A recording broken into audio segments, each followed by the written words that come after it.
Hello, everybody. Welcome back to day 2 of our Informatics 109 class.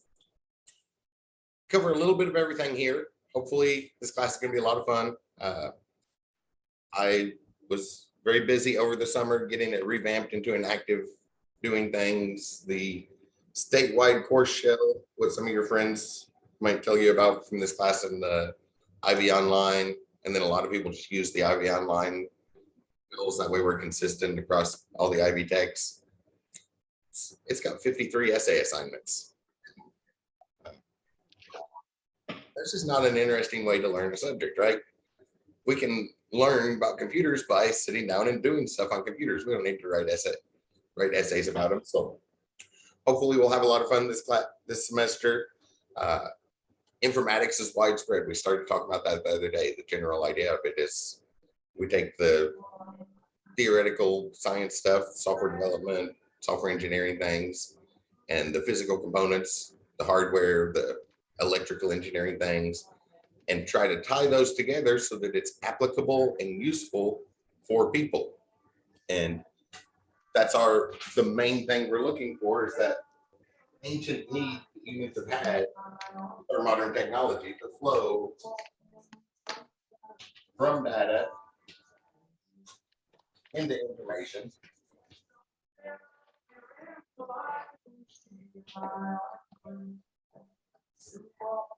into turn that information into knowledge, and then analyze that application of our information to develop some wisdom. An ancient need from people, and that's what we're focusing on in informatics with our modern technology, as opposed to, say, the networking class, where obviously we're focusing on the networking aspect of our modern technology, or a cybersecurity class where you're focusing on the security of the modern technology. We look at a little bit of everything. Who did I just hit the admit button? Oh, yes. So that's sort of our main theme this semester. We looked at those words the other day, and they're kind of important. Data is our raw facts.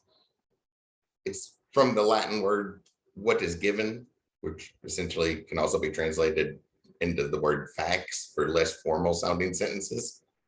So our raw facts, when we apply some context and make those useful, those facts become information. Then when we apply that in situationally, that's knowledge. We're using our information. And when we look back and gain insight for future applications of information, we're developing wisdom.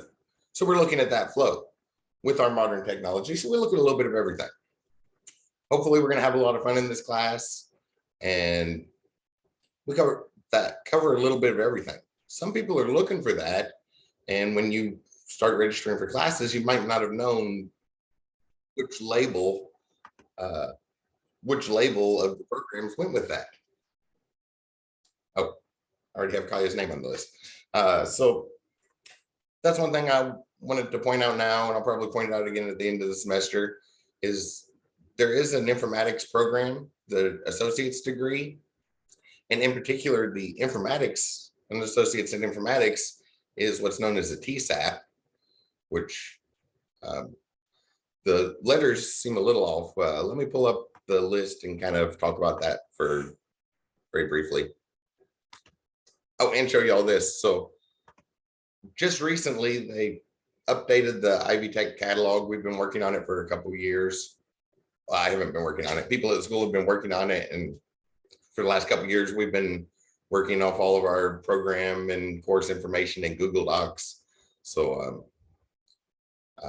there's a lot of information there and a lot of documents and spreadsheets to dig through, but the new catalog is up. Surely there are some links to it on official sites, but I always just Google it.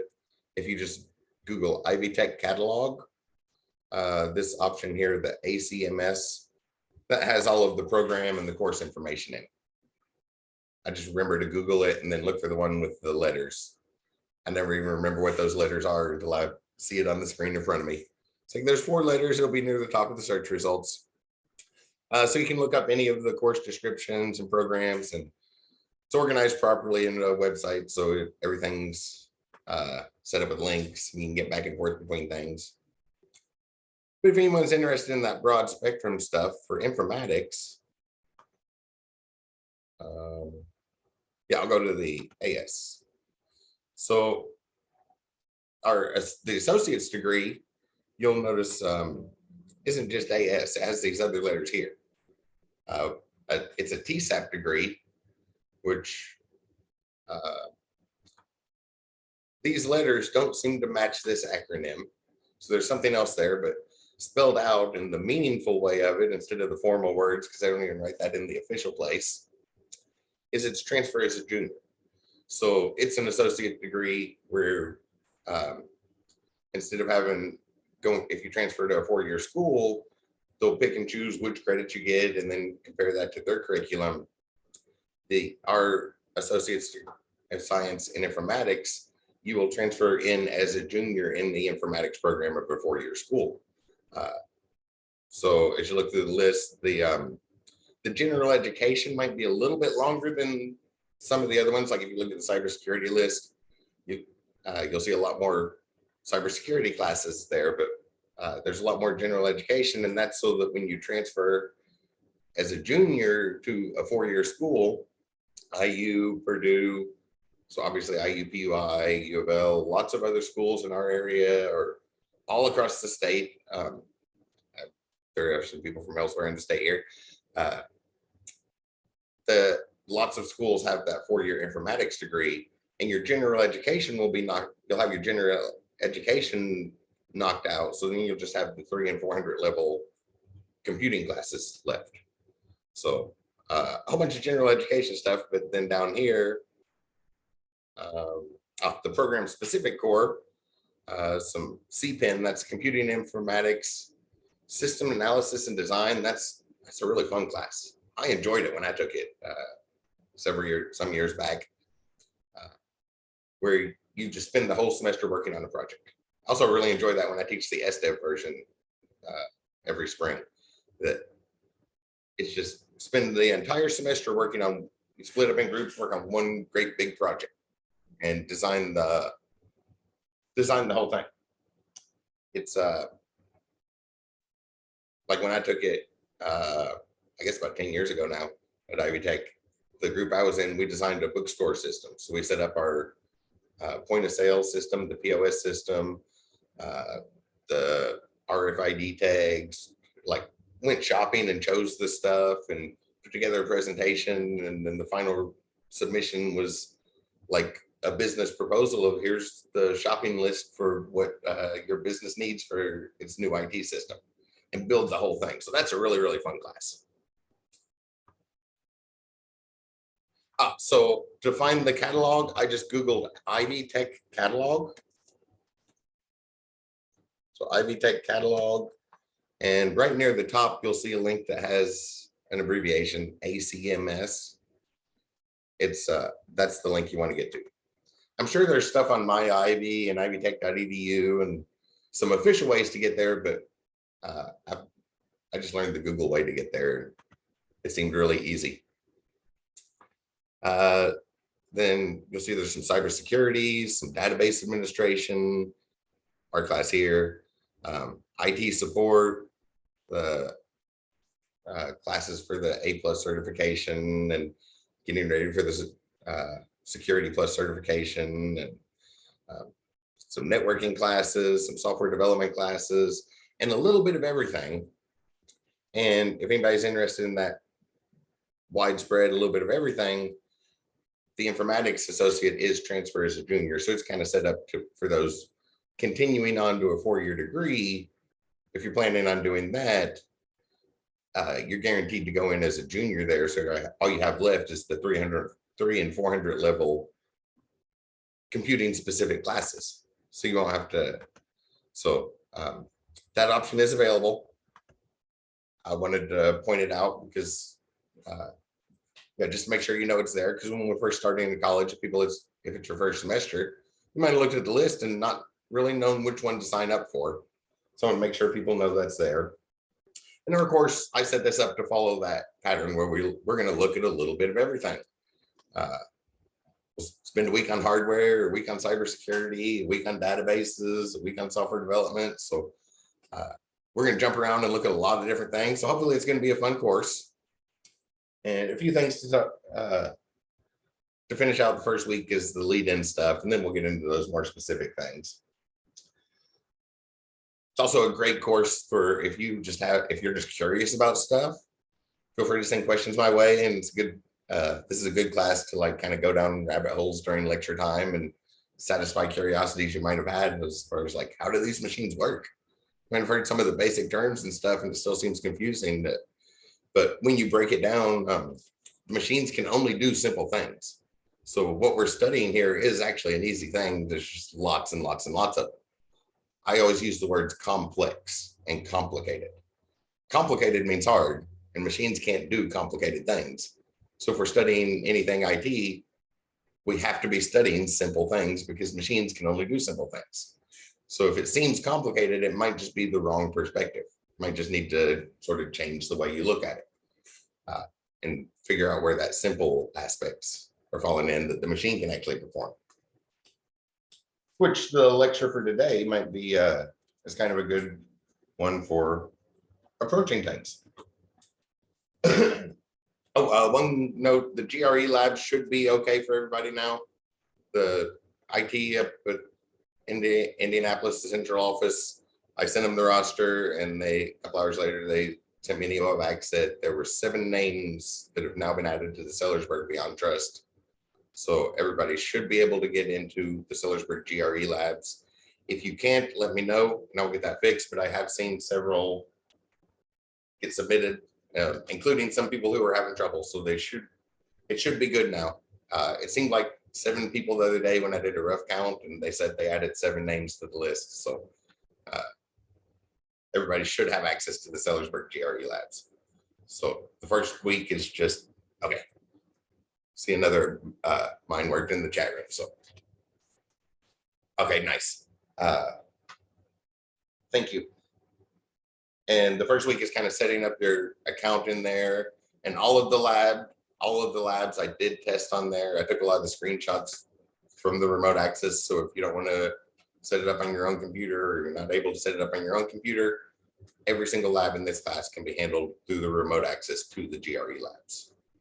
And it's like every other computer in there. So those who have classes on campus, when you go in rooms 162 still has monitors at every machine, but in 158, we took out half the monitors, which makes the room seem so much more open. All the computers are still there, and the ones for remote access don't even have a monitor there in the classroom or a keyboard there in the classroom. So it's split in half. We can log in there when there's people in the classroom or anytime. So there should be plenty available. I don't think there's 30. So if everybody in the class tried to do it at the exact same time, you might not be able to, but most of it, we're usually not all on the same schedule anyway. Does anybody have any questions about that GRE stuff before we get started, or that catalog or anything? What's that, Kaya? It's easier to talk. Okay, with the GRE, can you, maybe I can go back and look at the whole video, but I don't remember how to get to it. Oh, there are step-by-step instructions in the module assignment.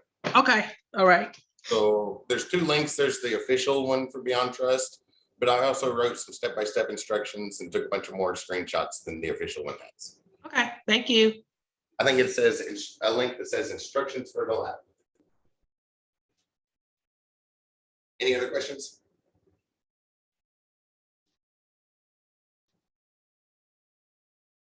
Okay, I assume 5 seconds of silence means no questions. So this is kind of what we're looking at that make it useful and applicable for people. We need to do this. We have these raw facts, and we have a lot of those in our world. All those forms that we fill out over and over and over again have that nice, we'll call that structured data, because we have the structured data, because we have the same data from everybody. It fits nicely in a table. Everybody fills out the same form, so we know the same information about everybody. But we also have unstructured data, which is like the stuff we would get from social media. Right? We might know one person drives a Mustang. Somebody else is going camping at Yellowstone next weekend, and somebody else is eating at Applebee's right now. We have a very dispersed set of data that would look awful if we tried to put it in a table, because there'd be empty cells all over the place to make everything fit. So we have those two types of data. We'll look at that in a while, but in our modern world, we have lots and lots of raw facts to work with. And informatics, we're studying that flow. When we apply some context a little bit useful, it becomes information. When we actually apply that situationally, take that context a step further and do something with it, it's knowledge. And then we can look back and learn from the situation and gain wisdom. But there are some nice formal ways of approaching that flow from data to wisdom that can be very nice and systematic ways, so we can be certain about what we're doing. So I'm going to put a definition up here.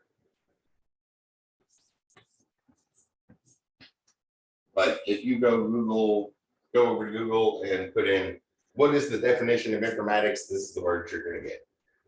So it's the science of processing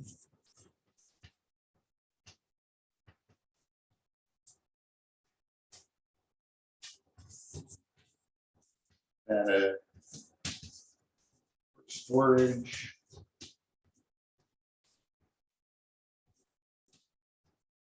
and retrieval.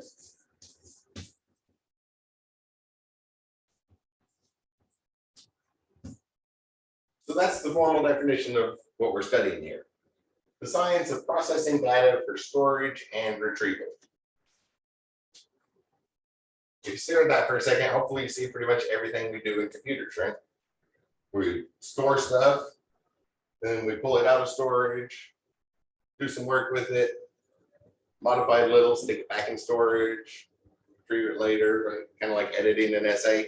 We do our first draft, store that, come back a little while later, grab it, do some editing on it, store it again. And that cycle of everything we do with machines is there. We can examine this a little bit further. I like to color code stuff, so hopefully the colors are coming up here. I'm going to circle this in red. Let's analyze this definition. Word analyze itself means break down into pieces, gain understanding of those pieces, and put back together understanding of the whole from that. So the first word there, science.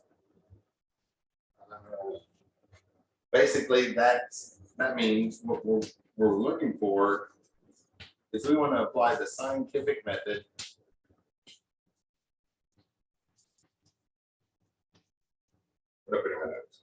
scientific method is used for improvement.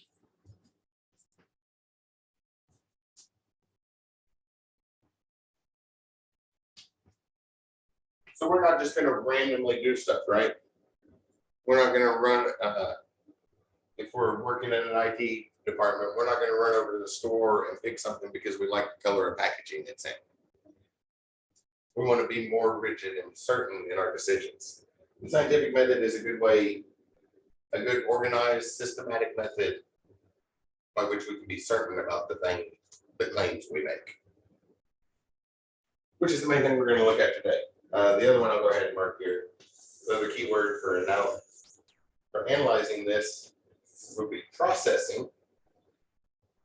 And really what processing is that flow that I've already mentioned a couple times and kind of put a lot of emphasis on.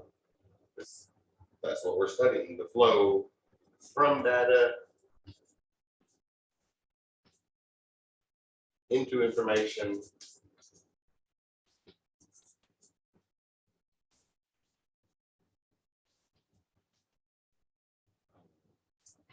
to knowledge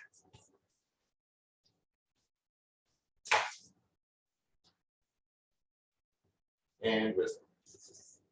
And I've stressed it several times, so I'm probably gonna cut back on writing that out every time or maybe abbreviate it. DIKW might make a nice abbreviation because that is a lot to write on the board. But that's what's meant by processing. That eternal need of humans that we're currently satisfying with the use of computers. This first part, though, that helps us gain certainty.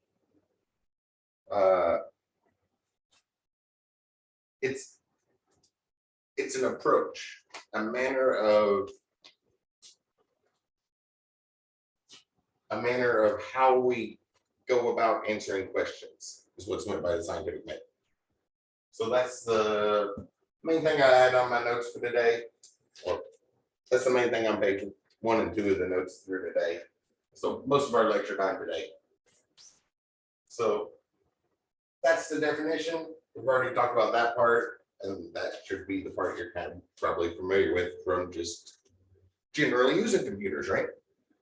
Everybody in here, this isn't the first time you've used computers, I assume, right? A few years back, you might have to check that.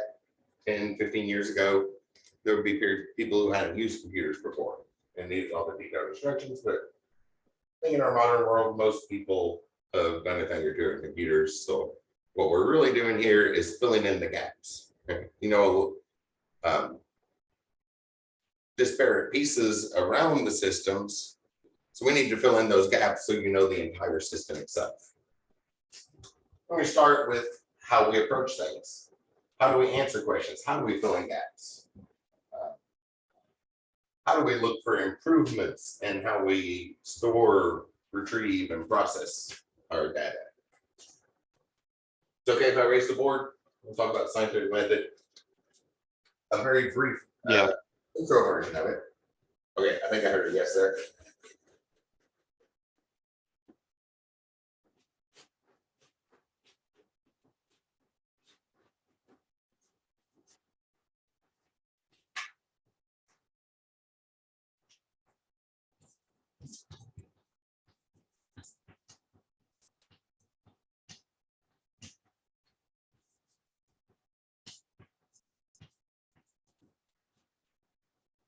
So it's a manner of answering questions.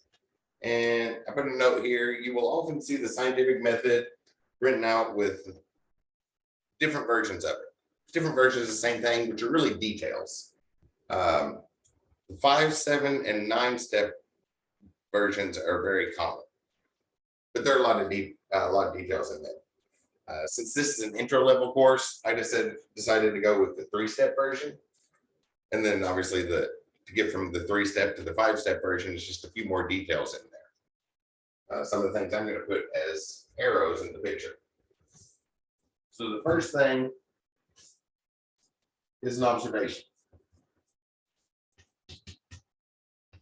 We make some sort of observation about the world around us, or for IT specifically.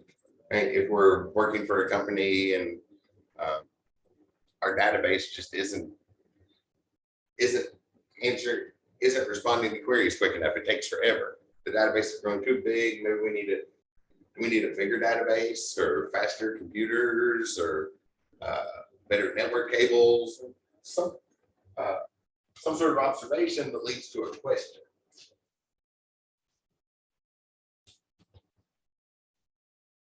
So we'll make an observation about the world around us, and since this is IT, about our IT systems, and ask a question that we need to look for an answer for. And then the first step that we carry out is we make a hypothesis.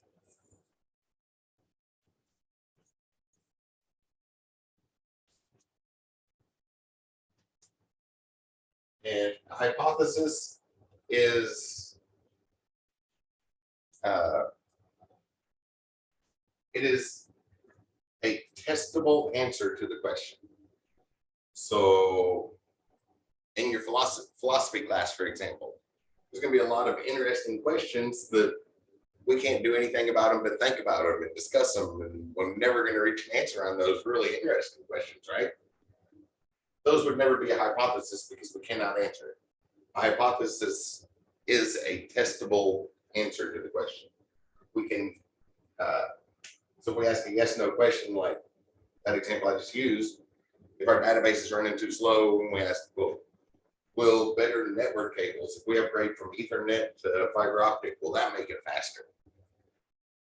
The answer, that's a yes or no question. So we can check that and actually confirm, get some sort of confirmation. Yes, it will make it faster, or no, the cable's fine. It's just the machines aren't processing our data fast enough or something. A couple more common usage terms I'll put in here is like a guess. So we ask our question, and the first thing we do is we take a guess at the answer. Like for yes, no questions, like, okay, don't know what the answer is, I'm going to guess yes, and then we'll test and see if that's the answer or not, or make a prediction.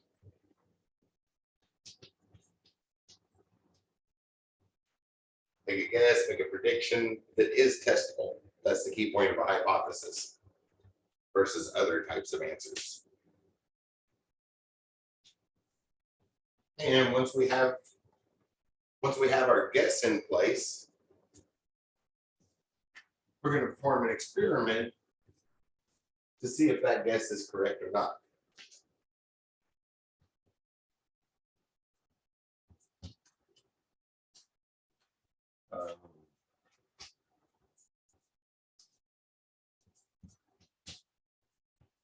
We're going to test our hypothesis. Or since we're in IT, the word we probably want to use here is a benchmark.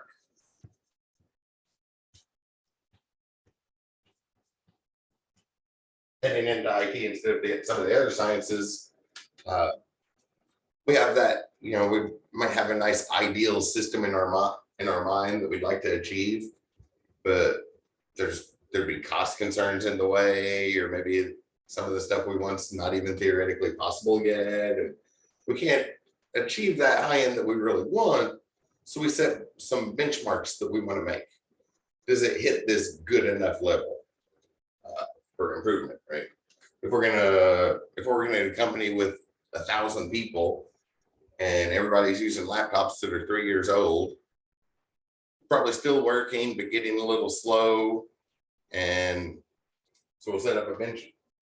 So we'd set a benchmark of a speed rate we'd want to see, and check out what would be affordable to replace everybody's laptop, and is the affordable version of replacing, I just made up that number, I think I said 1,000 people's laptop, or however many people I said work at the company, is what we can afford fast enough to justify the cost.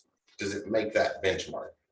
So that's the sort of testing we're looking for in IT, is like, will the new system get us to the spot we want to go? And once we have the answer, that's either going to be like, yes, our guess was right, our hypothesis was right. In that case, we have our answer. Now draw, this is like sort of a dashed line here.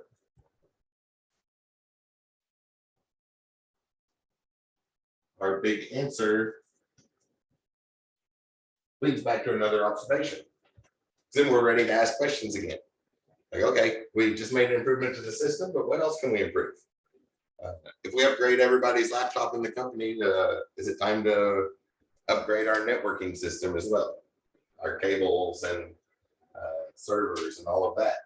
So a cyclical route, but we can be certain about what we're doing, and gives us certainty about the questions we ask and answers we come up with. And if that's not the answer we're looking for, it's more information, so it can lead back to a better hypothesis. Our first one might be just a random guess. We perform an experiment, find out that's wrong, but then we have a few more details that would give us a better guess on the next time around. And then we can keep going through a cycle like that until we really refine down the correct answer to that question. So the scientific method's a way of being certain about it. In my notes, I wrote new question on this little arrow. So we either get our answer or we get a new question that leads to a new hypothesis and sort of a cyclical route. And there's other details that can work in here, refinements and things. Since this is labeled as an introduction class, I thought I'd go with the 3-step version. But as you progress through school, you will also see 5-step versions, 7-step and 9-step.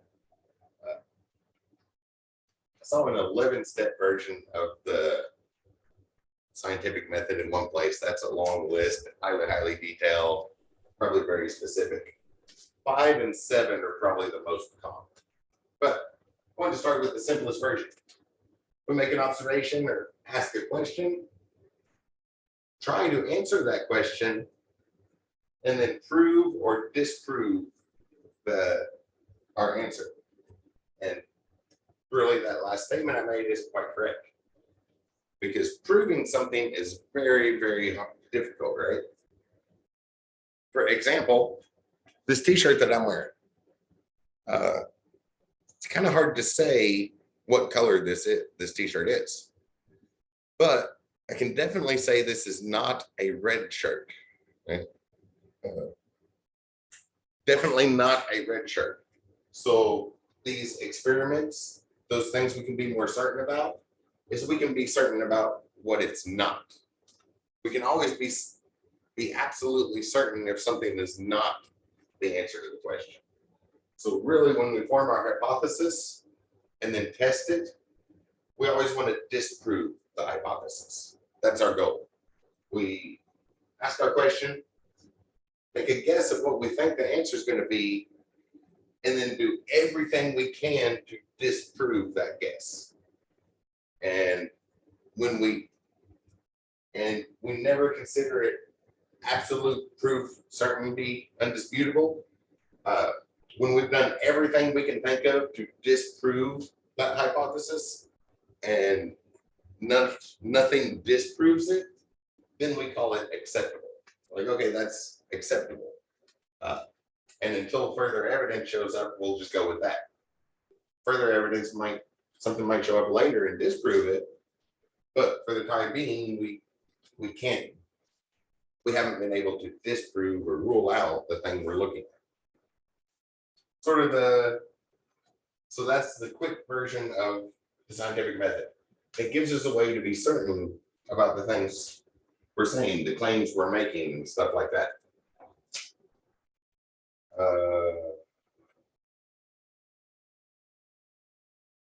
I have another little note here, a colloquial version, something more in common usage than that formal definition, which I already erased. I even had a note in my note on the paper in my hand to not erase the actual definition when I went to draw the picture. But the one I already erased, the science of processing data for storage and retrieval, that formal definition of what you get if you Google what is informatics and then check I think I got that from the Merriam-Webster.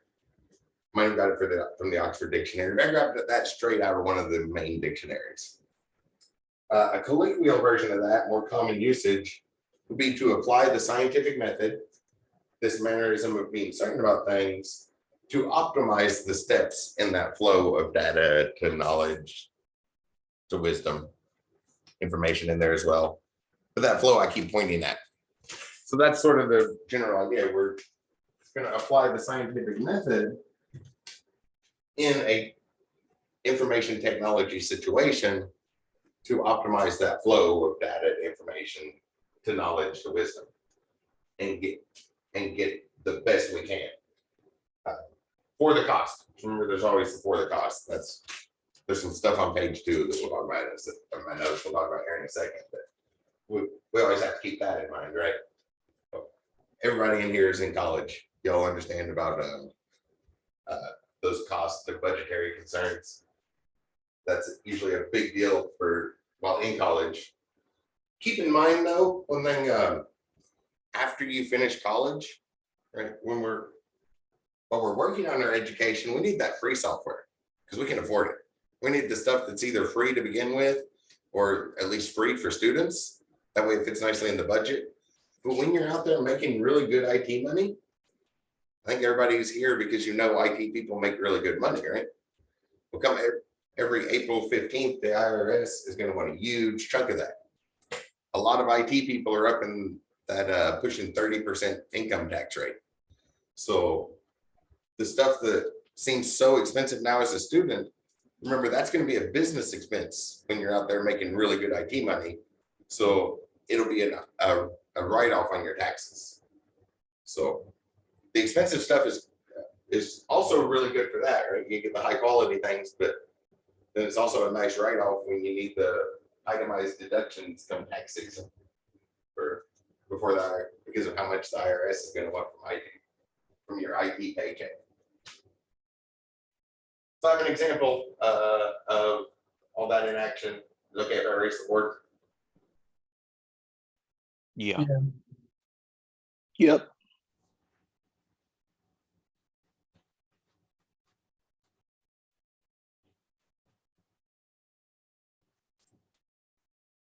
So to put that into an example,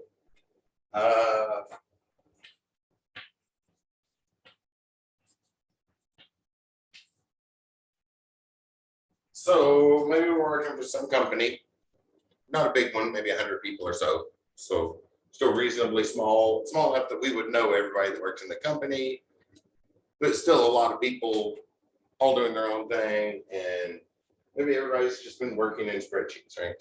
Everybody's been keeping the company data and all of their department records in spreadsheets, which even at a small company, that's going to become a mess after a while, right? We have a year, keep more records every day, and the spreadsheet's just going to get bigger and bigger and bigger and bigger, and a disorganized mess. So the example I was thinking of is replace a cluttered spreadsheet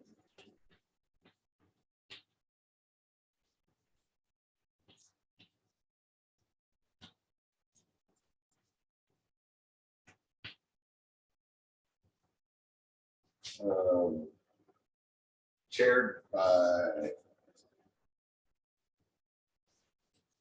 by many employees.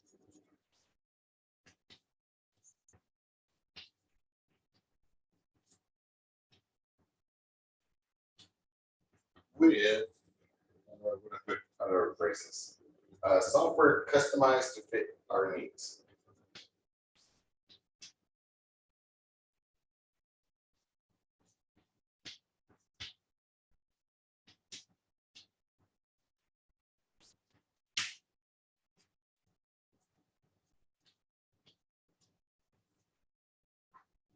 So that's sort of a question we could ask. Okay, the company spreadsheet has gotten just grown into this huge mess. Everybody's having trouble digging through it. There's so much in there. It's disorganized. Lots of colors over there, but everybody uses different color schemes. So even looking for colors is not helpful to find information. If we go ahead and replace that with customized software, so the name we're probably thinking of is CRM, customer relationship management software, which I'm going to talk about a couple times this semester. Somewhere in the yellow notes, I have about a 15-minute spiel on that, and we'll look at a couple of them. But the name kind of says it already, customer relationship management software. It manages the relationship we have with our customers. And it's customizable, so we can adjust it to exactly fit our needs. Obviously, that's not going to be a free situation, right? It's not going to be free. Everybody in the company already knows the spreadsheet. It might be a cluttered mess, but everybody knows how to use that. Most people in our society have seen a spreadsheet, right? Even those who have never really used them much, you're at least aware of what a spreadsheet is, right? If somebody says spreadsheet, you know to open Microsoft Excel or Google Sheets, or you would know which software to open it with. It's so common and widespread. So New employees would already know how to use a spreadsheet for the most part, or have a basic idea about it. For current and future employees would need training, the cost of buying it, the cost of upkeeping it. So there's some other stuff there, and that leads to our observation, our question. Will it be better?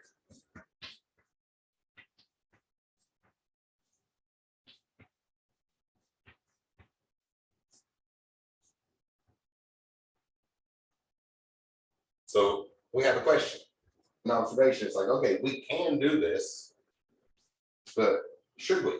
Is it worth it?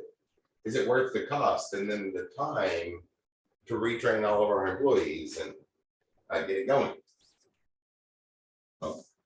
That's a yes or no question. So our hypothesis has to just be one of those two things. Let's suppose yes.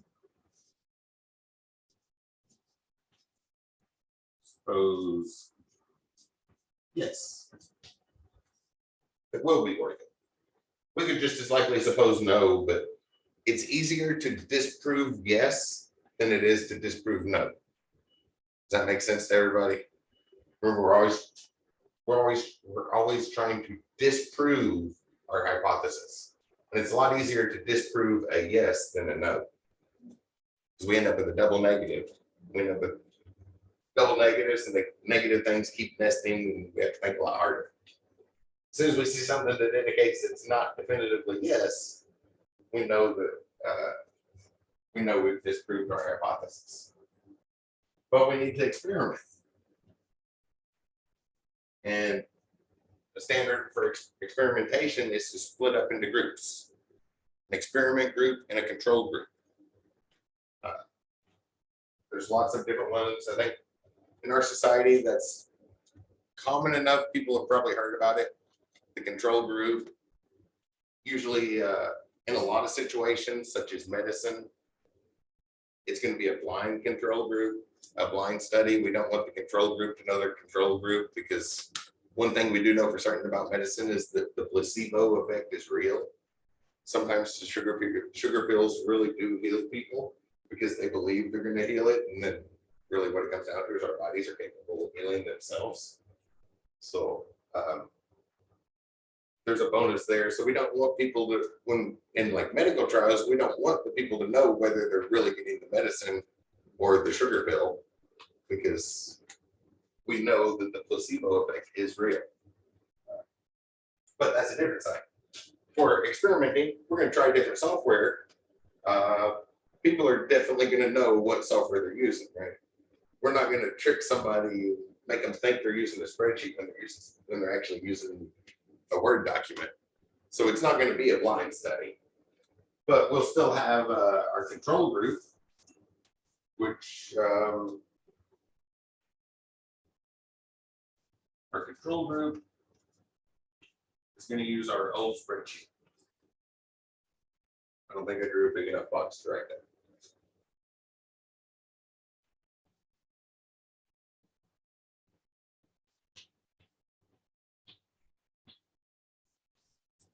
We don't want to switch everybody over to the new system on day one, right? That means our entire business is probably going to fall apart that day, and it'll take a couple days to recover. So we roll things out slowly, but while we're answering our question, we're going to keep definitely, maybe not even all the employees. Maybe if we have 100 employees, we'll take 20 employees, but have 10 of them keep using the old spreadsheet, and we'll watch very closely what they're doing. Like how long it takes them to do stuff, how effective is it, and collect a bunch of data about a small group that's using the old spreadsheet, as well as our experiment group,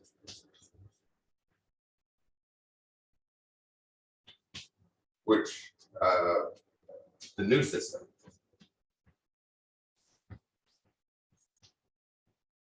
So like I said, out of 100 employees, 80 of them are going to keep doing their job like normal. 10 of them are going to use the old spreadsheet, but they're going to be monitored closely so we can collect data on that. Which in IT, monitoring a control and experiment group is really easy because the computer can just collect that data in the background and nobody has to pay a lick of attention to it until we analyze it later. In the experiment group, 10 people are going to start using the new system. And we'll see which, and after maybe a month or so, we'll make sure there's plenty of time for people to get used to the new system and figure out all the little tricks and the keyboard shortcuts and stuff like that. And then use it for a while and give it enough time to really be certain that the users know what they're doing. And then we'll get our answer. Get the answer. I should stop drawing the whole box in there. Just don't leave myself enough room. Get answer to questions.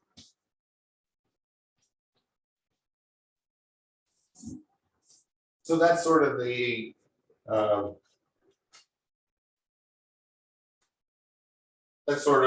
scientific method in an example in a nutshell. So maybe a help desk tickets. Even those who have never worked at a help desk, you probably had to call a help desk at some point, right? To fix your IT problems. So for years, we've just been keeping all the help desk tickets in a spreadsheet. Everybody knows the IT guy's phone number, or the phone numbers of the guys in the IT department and ladies in the IT department. So just give them a call and be like, okay, yeah, I'm over, tell them which office you're in, and they'll come over, fix the problem, write it down in a spreadsheet, and jot some notes down, and just grow into a cluttered mess over after a while. And it's hard to dig all our data out, so we'll switch it over to a CRM like Salesforce or ServiceNow. If we switch to ServiceNow or Salesforce, would that be better than our old system? Will it make the IT department more streamlined, more efficient? Will they be able to answer the help desk calls and get people's systems back up and running quicker? Split up our IT department. Some of them keep doing it the old way. Everybody in the company knows their phone number, so the guys and ladies working in there just answer their call, go fix the problem, and then jot some notes down about it in the spreadsheet afterwards. Or the new system, we give everybody, give all the employees a link, and then go click a link, and then submit a short message that almost seems like a chat room to the people on the outside, right? You type into a little box, and then the people over in the IT department see it immediately. So it's going to kind of seem like a chat room. They'll see that, fix the problem, and then all the notation happens automatically around that submission of the ticket. And then, is that a better system? We'd have to actually perform the experiment to know, right? In some systems, yeah. Some places, definitely that would be better. But other places, it might not be better enough to be worth the cost. And if we have I once did some IT consulting at a place that was an engineering firm. It was a building full of engineers. Everybody in there knew how to fix a computer. So something like a big, fancy, expensive system would not have helped the process, because half the time people just fix their own computers anyway. And it ended up being tracking them down to find out what they did next time I tried to run an update on an update company-wide sort of thing. But giving them a spreadsheet where they could just jump over to the spreadsheet and jot down notes on what they did, and then the next time I need to do something across the entire company, I was able to look at the spreadsheet and see what changes people have made to their own machines and adjust for that. So it's not always, again, we can't say in advance what the question's going to be. We want to perform the experiment to be certain. So a quick example on that. What else that?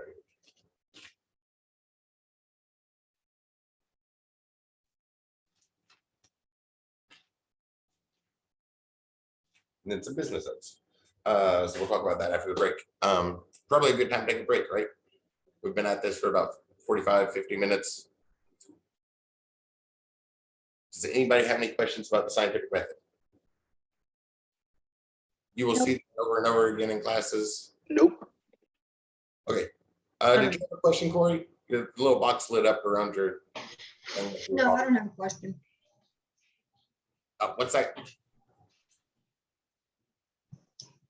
Oh, did you say no, you didn't have a question?